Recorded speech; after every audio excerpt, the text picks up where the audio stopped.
ये जो भी फाइल्स हैं इसका मैंने लिंक डिस्क्रिप्शन में दे दिया। गूगल ड्राइव में मैंने इसे अपलोड कर दी हैं, तो आप काइंडली जाके वहाँ से डाउनलोड कर लें। ये सारी फाइल्स आपको गूगल ड्राइव में मिल जाएंगी। सबसे पहले हम इंस्टॉल करेंगे ओरेकल 11G का सेटअप।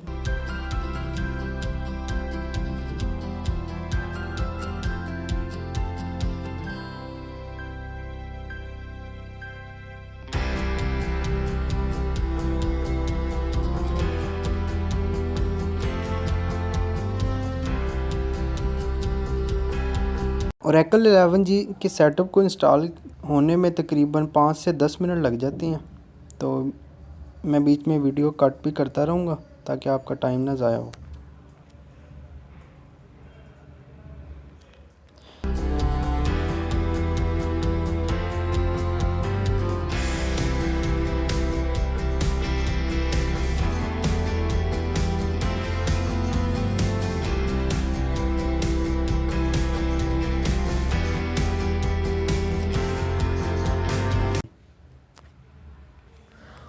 और इसमें एक फ़ोल्डर इंस्टॉल जिसमें ये फ़ोल्डर में इंस्टॉल हो रही है, उस फ़ोल्डर को भी आप ध्यान से ज़रा देख लें। तो बाद में जब इंस्टॉल हो जाएगी तो हमें उस फ़ोल्डर पे जाना होगा। इंस्टॉलेशन के दौरान एक पासवर्ड दिया जाएगा आपको ओरेकल 11G के लिए, वो पासवर्ड आपने याद रखना है। यहाँ पे मैंने वो पासवर्ड रखा है ब्रोकन।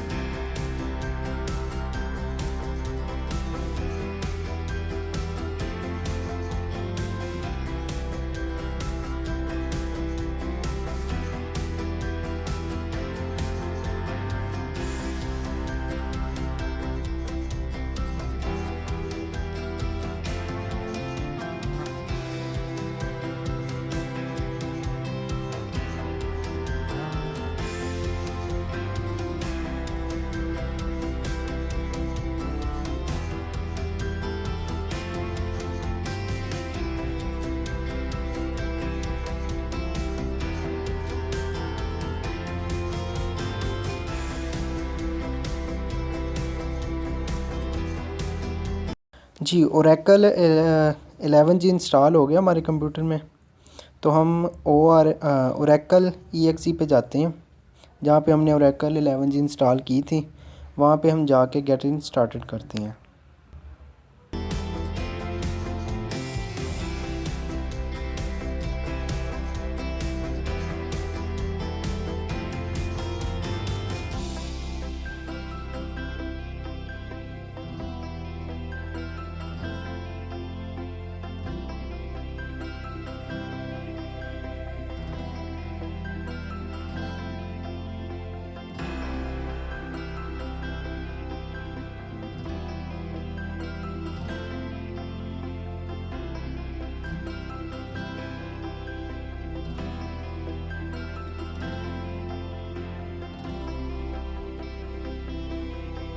यहाँ पे जो सिस्टम यूज़र नेम है वो सिस्टम है, और जो इसका पासवर्ड है वो पासवर्ड है जो आपने लगाया था इंस्टॉलेशन के दौरान ओरेकल की।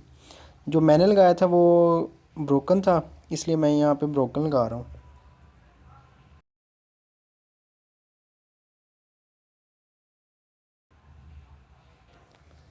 इसके बाद हम एक डेटाबेस क्रिएट करेंगे। डेटाबेस का नाम हम ऐसा रख देते हैं कोई याद रहे। यहाँ पे मैं रख रहा हूँ एक्सी, यूज़र नेम भी एक्सी रख रहा हूँ और पासवर्ड भी एक्सी रख रहा हूँ, ताकि मुझे बाद में मुश्किल ना हो। आप जो मर्ज़ी रख लें, लेकिन उसे याद करना पड़ेगा बाद में।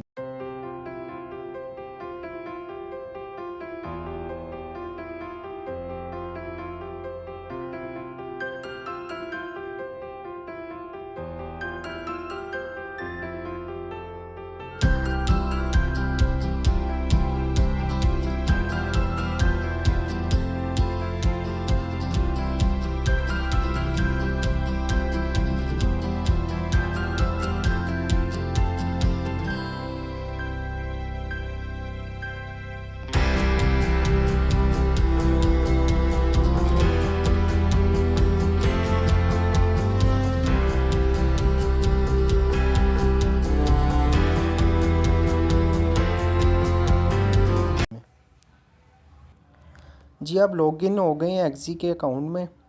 यहाँ पे आप ओरेकल में आके उसके डेटाबेस से जो मर्ज़ी कर सकते हैं। मतलब यहाँ पे क्रिएट टेबल व्यू और बाकी चीज़ें जो भी मतलब डेटाबेस के मुतल्लिक़ होती हैं यहाँ पे शो हो जाती हैं। लेकिन एट दिस टाइम हम इस पे काम नहीं करेंगे। हमने डेटाबेस बना ली है, इस पे हम काम नहीं करेंगे। हम डेवलपर एसक्यूएल डेवलपर पे जाएंगे। वहाँ पे अकाउंट ये जो बना हुआ है इसको लॉगिन करके वहाँ पे एक टेबल क्रिएट करेंगे।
जी जैसा कि आप देख सकते हैं मैंने एक टेबल क्रिएट किया रजिस्ट्रेशन का और उसमें डाटा दे दिया ईमेल और पासवर्ड, और एक ईमेल रखती है exi@gmail.com और उसका पासवर्ड दे दिया है exi।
यहाँ तक हमारा जो ओरेकल का डेटाबेस था वो इंस्टॉल भी हो गया है और हमने उससे कनेक्ट भी कर लिया है।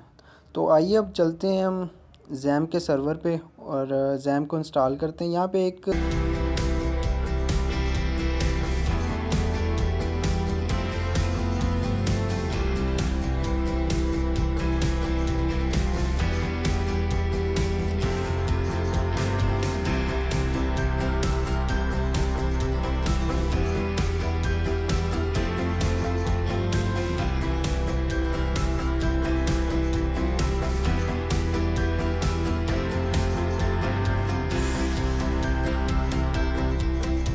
चीज़ देखने वाली है, वो जैम्प का जो नेम है वो जैम्प VC14 है, ये याद रखिएगा। तो चलिए जैम्प को इंस्टॉल करते हैं और इसको बाद में कॉन्फ़िगर भी करेंगे।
यहाँ पे जब आप इंस्टॉल कर लेंगे और सारा कुछ कर लेंगे, मतलब स्टार्ट कर देंगे जैम को, उसके बाद हम PHP इन्फो पे जाके फाइंड करेंगे कि OCI कितने बार आ रहा है, मतलब इसमें OCI 8 एक्टिवेटेड है या नहीं है। शुरू में जब एक्टिवेटेड नहीं होगा तो हम सिर्फ 4 रिज़ल्ट फाउंड कर सकेंगे।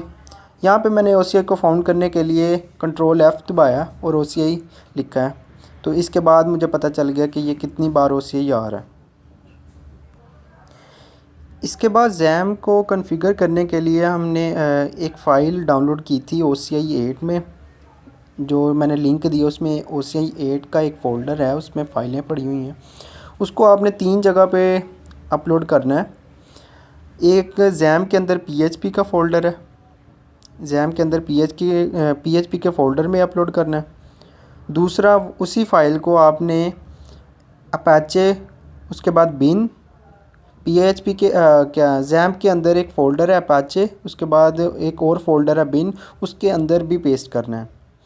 उसके बाद आपने एक बार और पेस्ट करना है अपाचे बिन और एग्ज़िट पे, EXT एग्ज़िट पे आपने वही फ़ाइलें अपलोड करनी हैं।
ये सारा प्रोसेस करने के बाद जो आपको इंस्टेंट क्लाइंट 12.0 दिया हुआ है, मैंने जो इंस्टेंट क्लाइंट का फ़ोल्डर दिया हुआ है उसको एक्सट्रैक्ट करके उसमें DLL जितनी भी फाइल्स हैं ना, उस फाइल को कॉपी कर लेना, जैसे मैं ये कर रहा हूँ।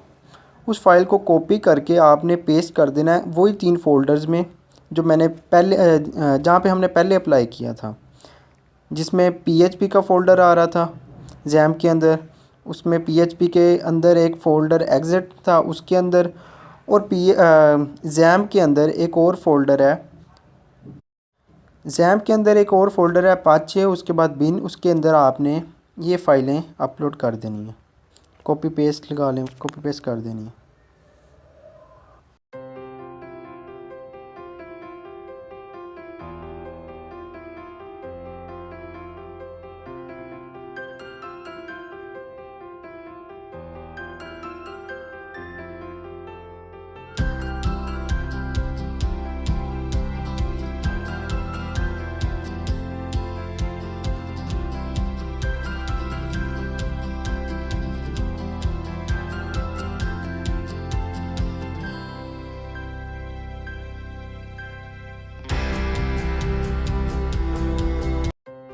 ये सारा प्रोसेस करने के बाद अगर आपका जैम के अंदर OCI 8 एक्टिवेट नहीं होती तो आप एक बार अपना लॉग आउट कर लें यूज़र, उसके बाद फिर ट्राई करें, वो हो जाएगी।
तो ये मैंने कनेक्ट की एक फ़ाइल वहाँ से लिए साइन अप और साइन इन का जो मैंने फ़ोल्डर आपको दिए, ये कनेक्ट की फ़ाइल में हमने 3 चीज़ें डाली हुई हैं, एक यूज़र नेम, एक पासवर्ड और एक लोकल होस्ट पे जो इसका सर्वर होता है, सर्वर नेम। तो एक्जी इसका यूज़र नेम है, पासवर्ड इसका एक्जी है जो इसे हमने पहले डेटाबेस बनाते हुए किया था, और इसका जो लोकल होस्ट के बाद एक्जी आ रहा है वो इसका यूज़र डेटाबेस का नेम है।